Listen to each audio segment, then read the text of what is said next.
رات آپ جو سنا رہے سورت قریش کا سنیں. ہاں جی، میرے دوست ہیں، وہ نا مقروض ہو گئے، مقروض بھی بہت زیادہ ہو گئے.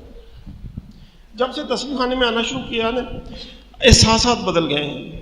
ایک جذبہ پیدا ہو گیا کہ یار کسی کا نقصان ہوا تو اسے بچایا جائے. میں نے ایک اور دوست کو ٹیلی فون کیا کہ میں یار چلو میاں صاحب کے پاس چلتے ہیں، ان کو کوئی مشورہ دیتے ہیں یا ان سے بات کرتے ہیں. میں اور میرا دوست اس کو ٹیلی فون کیا کہ آپ کدھر ہیں، اور اس نے کہا کہ میں فلاں فیکٹری میں بیٹھا ہوں. ہم نے کہا ہم نے چائے پینی آپ سے. میں چلے گیا فیکٹری میں، میرا دوست بھی ساتھ تھا.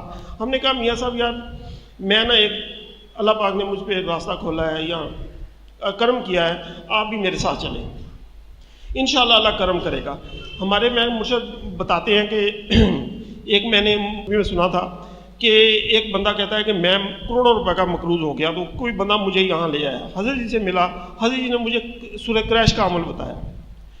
اچھا میں نے کہا آپ سورہ قریش بھی پڑھنا شروع کریں، میں ملواد بھی دوں گا آپ کو حضرت جی سے. انہوں نے نا ملنے کے لیے تو نہ آئے، انہوں نے پورے گھر والوں نے مل کے سورہ قریش پڑھنا شروع کر دی.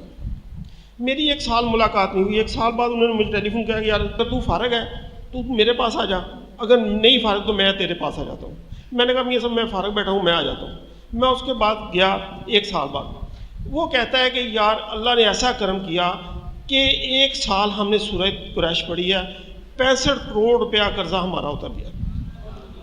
اور ہم نے جس کو بھی بتایا، اور ہزاروں کے حساب سے ہم لوگوں کو بتا چکے ہیں، جس کو بھی بتایا اس کا ہی قرضہ اتر گیا.